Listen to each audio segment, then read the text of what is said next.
Since you have to spend money anyway at some point, it has become fashionable for a lot of folks to try to become better, more ethical consumers. From the meat that you buy, making sure it was raised humanely perhaps, to cars and air conditioners that are fuel efficient, spending based on good intentions in effect. Well, this time of year, a lot of people are buying gifts of gold jewelry of one kind or another. And yet a lot of us either don't know or don't stop to think about what it takes to get gold out of the ground. And that's where our lead story here tonight comes in. It's an investigation into gold mining, where it's being done, who does it, and who profits from it. Tonight, from half a world away, Richard Engel discovers the real price of gold. This is where the gold begins its flow, the West African country of Mali, the continent's third biggest producer. I'm on the road to a modern gold rush, fueled by the skyrocketing price of gold. This is the gold trail in West Africa, but it doesn't look much like it. This is still a very poor area with dugout canoes used to cross the rivers, no paved roads. This area has seen almost no development, despite the incredible value of the trade. The poorest of the poor throughout West Africa are rushing to primitive gold pits known as artisanal mines. Working conditions here are abysmal.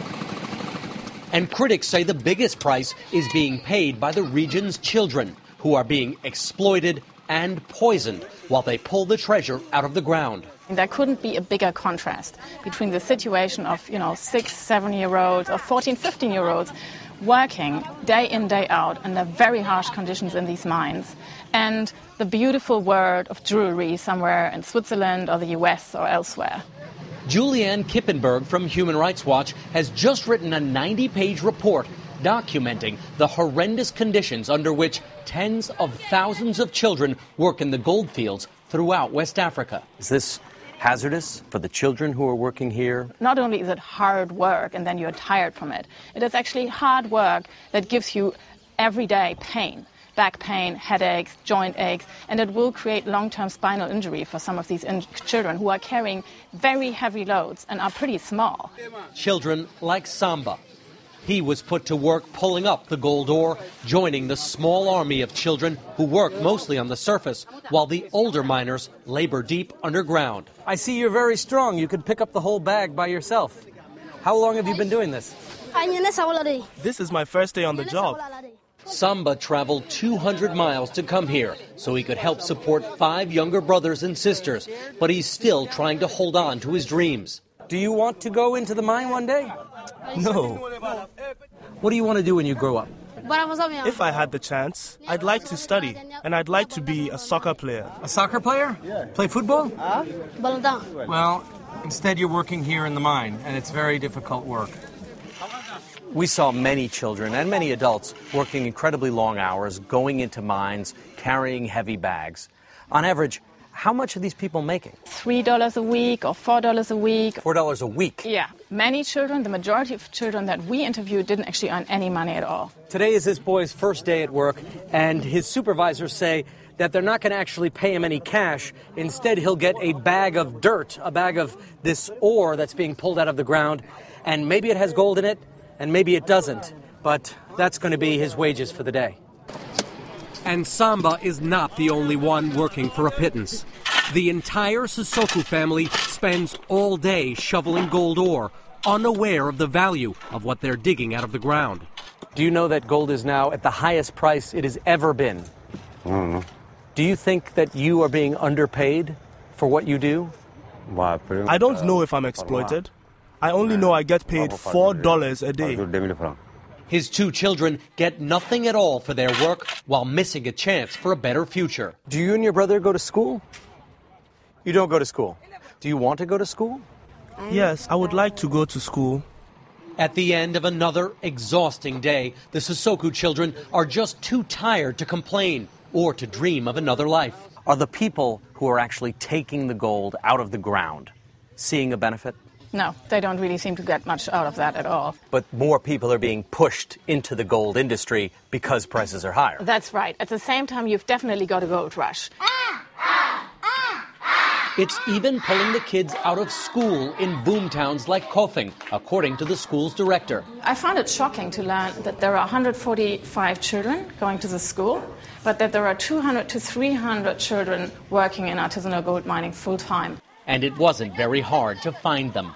Little Feely was out panning for gold. Were you in school today? No school today. What grade are you in school? You're in third grade?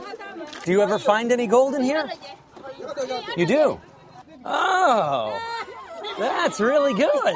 Congratulations. You can see where there's the black soil, and then right on the top is a cluster of gold dust. But there's a danger unknown to most in the gold fields. Many young people are exposed to mercury, widely used to refine the gold ore.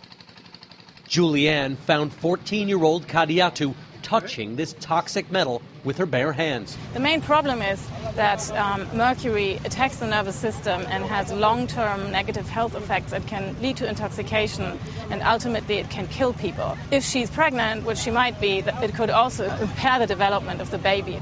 I didn't know that.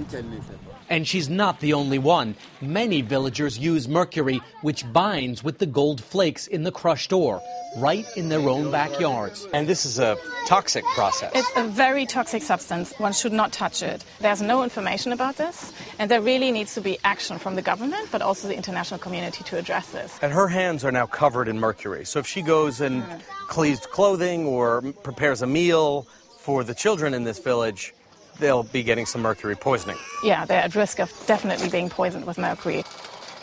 And then in a while, she or probably her husband actually will burn this amalgam, this mix of gold and mercury, and the vapor that comes from that is the most harmful of all. The fumes, yes, as they burn it all. You can't see it. It's very vicious. You don't even see where the mercury is. It's just, a gas at that point. So this is the result of her work. This is the gold that's been left over after the mercury has been burned off. Well, let's get it back to her, and she'll have this weighed now, and see what it is.